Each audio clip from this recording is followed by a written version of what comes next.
Hi guys, so here is Allah's field trip day, or well, at least one of her field trip days to Home Depot. So this was, I want to say, our third time going to Home Depot. She does really well with the sliding doors now. The first time we went through, she decided that she was not okay with it, backed up and barked like crazy. So today was a lot better. Now she does wiggle a little bit back and forth with me, especially with some people that walk towards us. Right now I'm trying to work on that, or I'm working on the neutrality of, nope, you have to ignore this and keep going. You can see our Christmas lights and that shake off right there. I really want to point out, anytime that you go to a new place and she does that, it's her taking a sigh of relief. It's like a reset moment. We want this moment. This is a good thing to see in working with dogs and working especially in higher thresholds. It's them self-regulating. Now, you're going to see the camera a couple times go down on the ground when I'm working with her. She is so little that I have to hold the camera tripod really, really low. Which is really interesting. I haven't had to hold it that low before, so my arm hurts a little bit, so I do apologize on some of the wiggles. But I do set it on the ground. Either we're adjusting her collar, I'm working her focus, and getting her to sit in front of me if there's a big distraction nearby. But you can see, look at that looseness of the leash. She's just hanging out in my arm. Now, when people walk past, it's just, let's go. I'm okay with her checking it out as long as she's not barking and pulling, and then we can keep walking.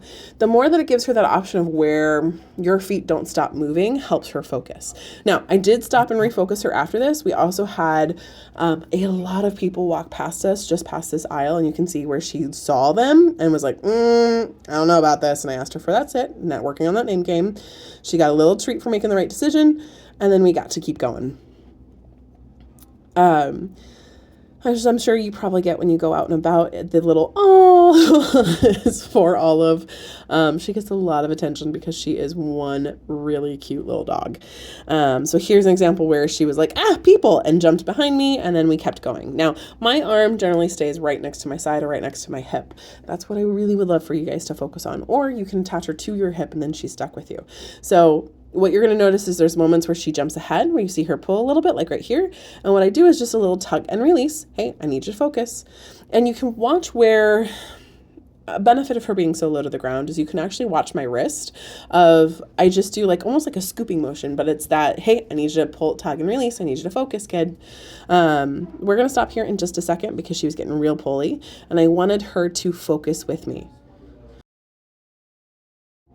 Once I got her focused, then we're going to proceed to moving forward. But you can see right here, she dances on me a little bit. Again, when there's a lot of people, and I'm talking like more than 4 or 5 people walking in a group, she does get a little nervous.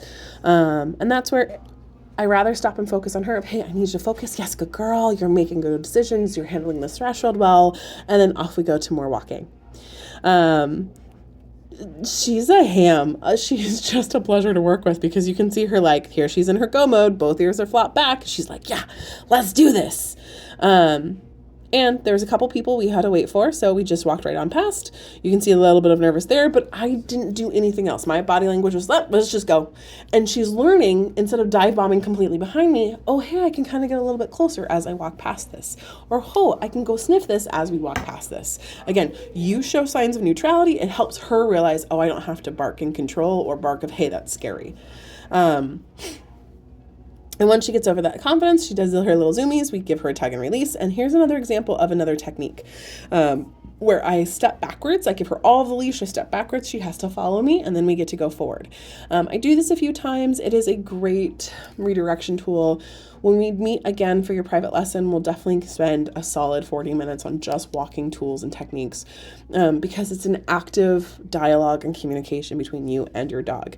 Miss Little One is definitely a vibrant personality, so she likes to push boundaries, but there's ways to have that conversation and enjoying her sass of who she is. But otherwise, she did phenomenal for her field trip, and I hope she's doing well at home and with you guys getting back into a good routine. Let me know if you guys have any questions.